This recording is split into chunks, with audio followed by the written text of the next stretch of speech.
오늘 우리에게 주시는 하나님의 말씀은 역대상 16장 23절에서 43절까지입니다. 온 땅이여 여호와께 노래하며 그의 구원을 날마다 선포할지어다. 그의 영광을 모든 민족 중에 그의 기이한 행적을 만민 중에 선포할지어다. 여호와는 위대하시니 극진히 찬양할 것이요 모든 신보다 경외할 것이며 만국의 모든 신은 헛것이나 여호와께서는 하늘을 지으셨도다. 존귀와 위엄이 그의 앞에 있으며 능력과 즐거움이 그의 처소에 있도다. 여러 나라의 종족들아 영광과 권능을 여호와께 돌릴지어다. 여호와께 돌릴지어다. 여호와의 이름에 합당한 영광을 그에게 돌릴지어다. 제물을 들고 그 앞에 들어갈지어다. 아름답고 거룩한 것으로 여호와께 경배할지어다. 온 땅이여 그 앞에서 떨지어다. 세계가 굳게 서고 흔들리지 아니하는도다. 하늘은 기뻐하고 땅은 즐거워하며 모든 나라 중에서는 이르기를 여호와께서 통치하신다 할지로다. 바다와 거기 충만한 것이 외치며 밭과 그 가운데 모든 것은 즐거워할지로다. 그리할 때에 숲속의 나무들이 여호와 앞에서 즐거이 노래하리니 주께서 땅을 심판하러 오실 것이미로다. 여호와께 감사하라. 그는 선하시며 그의 인자하심이 영원함이로다. 너희는 이르기를 우리 구원의 하나님이여 우리를 구원하여 만국 가운데서 건져내시고 모으사 우리로 주의 거룩한 이름을 감사하며 주의 영광을 드높이게 하소서 할지어다. 여호와 이스라엘의 하나님을 영원부터 영원까지 송축할지로다 하매 모든 백성이 아멘 하고 여호와를 찬양하였더라.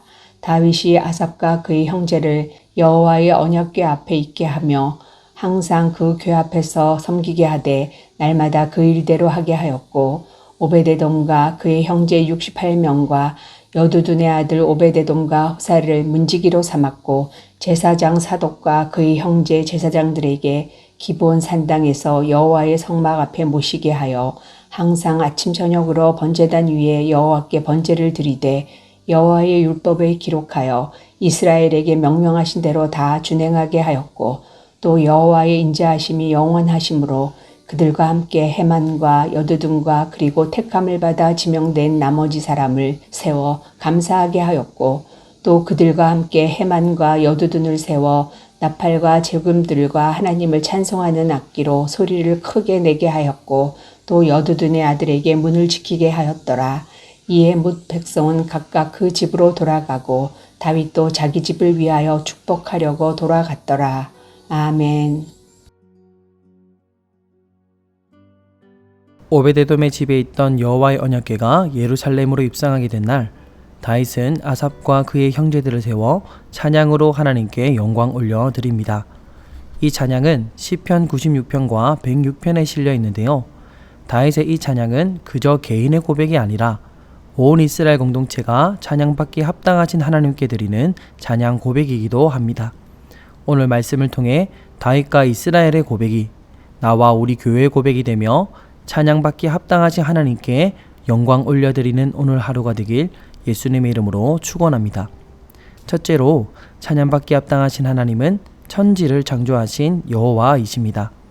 다윗은 25절 26절에 여호와는 위대하시니 극진히 찬양할 것이요 모든 신보다 경외할 것임이며 만국의 모든 신은 헛것이나 여호와께서는 하늘을 지으셨다고 찬양합니다. 그렇습니다. 하나님께서는 하늘은 물론 천지를 창조하신 여호와이십니다. 하나님께서 처음 자신을 계시하신 이름이 바로 여호와이지요. 출애굽기 3장 14절에 하나님께서는 모세에게 나타나셔서 스스로 있는 자 여호와로 자신을 계시하셨습니다. 스스로 계시다는 것이 어떤 의미입니까?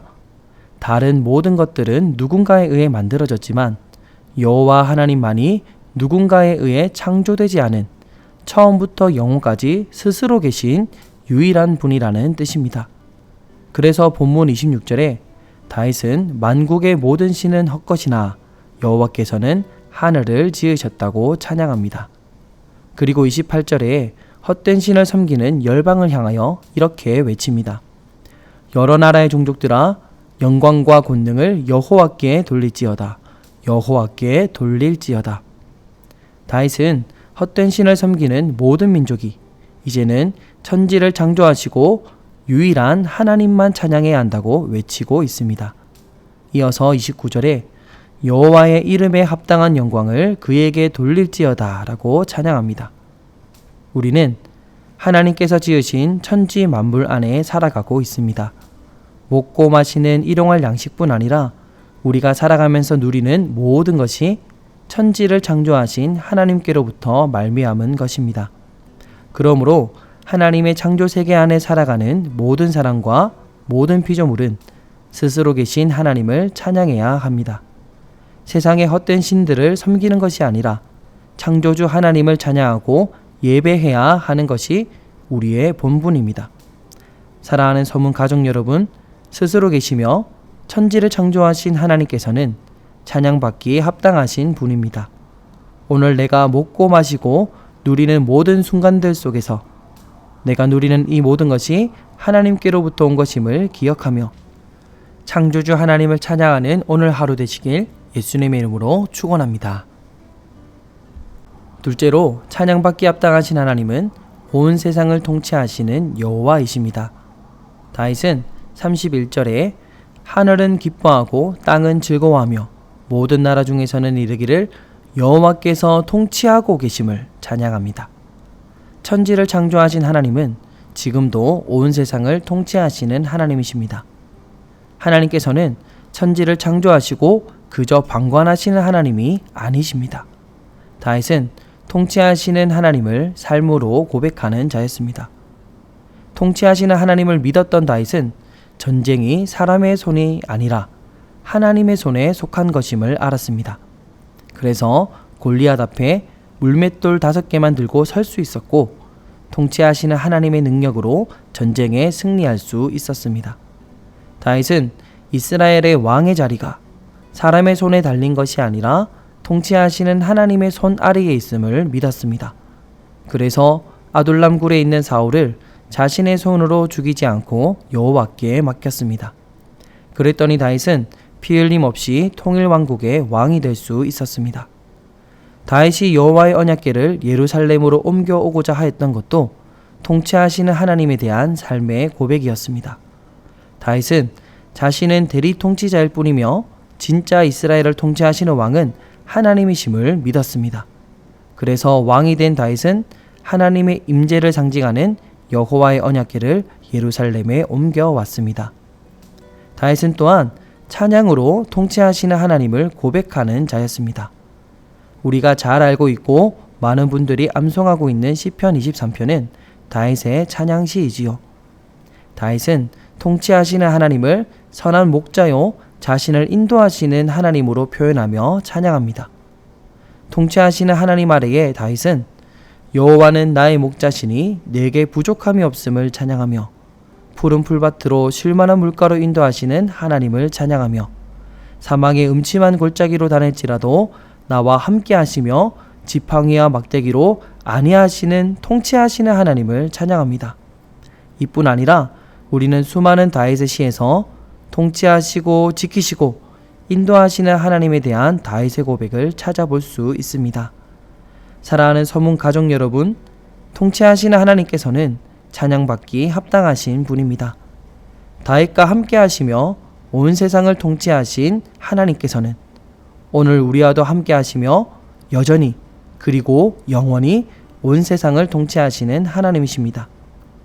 여호와의 언약궤가 들어오는 것 같은 기쁜 일이 있을 때나 아니면 사망의 음침한 골짜기로 다니는 것 같은 어려운 상황 속에 계시더라도 우리를 통치하시는 하나님, 선한 목자 되셔서 우리 삶을 인도하고 계신 하나님이심을 기억하시고 통치하시는 하나님을 찬양하는 오늘 하루 되시길 예수님의 이름으로 축원합니다. 셋째로 찬양받기 합당하신 하나님은 선하시고 인자하심이 영원한 여호와이십니다. 다윗은 34절에 여호와께 감사하라. 그는 선하시며 그의 인자하심이 영원함이로다 라고 하나님을 찬양합니다. 이 표현은 시편에서 여러 번 반복되어 나오는 찬양 고백이지요. 우리가 무엇보다 감사해야 할 것이 바로 하나님의 선하시고 인자하심이 영원하다는 사실입니다. 하나님께서 선하시고 인자하심이 영원하신 분이 아니라면 이미 인류는 수없이 멸망당하고도 부족했을 것입니다. 그러나 우리는 선하시고 인자하심이 영원한 하나님 아래에 긍휼을 입었습니다. 다윗도 그러하였습니다. 다윗은 하나님의 마음에 가장 합한 왕이었지만 그럼에도 하나님 앞에 완전한 자이지는 못했습니다. 우리아의 아내 밧세바를 탐한 것이 대표적인 예입니다. 그러나 우리는 그러한 다윗을 정죄할 수 없습니다. 왜 그럴까요? 우리 또한 죄인이기 때문입니다.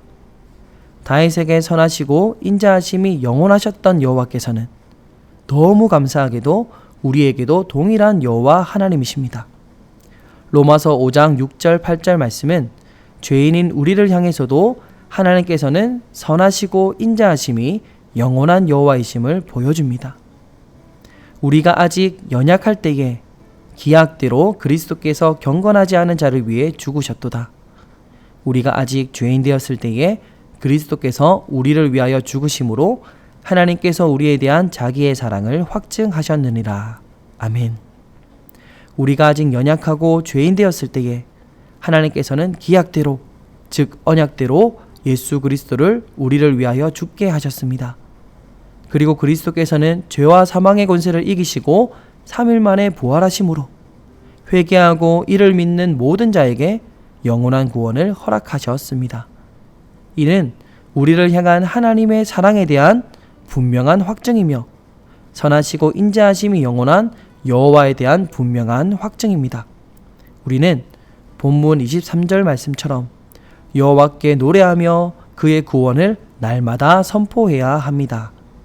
사랑하는 서문 가족 여러분, 온 세상을 창조하시고 지금도 통치하시는 하나님께서는 연약하고 죄인된 우리에게 선하시고 인자하심을 영원히 베풀어 주시는 찬양받기 합당하신 하나님이십니다.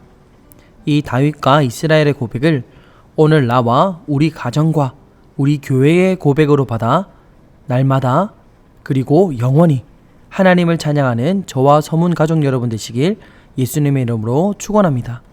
이 시간 받은 말씀과 교회 공동체를 기억하며 함께 기도하면 좋겠습니다. 첫째로 여호와 하나님의 이름과 그 행하신 일에 합당한 찬양을 올려드리는 우리의 삶과 입술되게 하소서. 둘째로 대학부 여름수련회가 선하시고 인자하심이 영원한 하나님의 임재와 은혜의 풍성한 시간 되게 하소서. 이 두 가지 제목으로 기도하시고 개인의 기도 제목으로 기도하시겠습니다.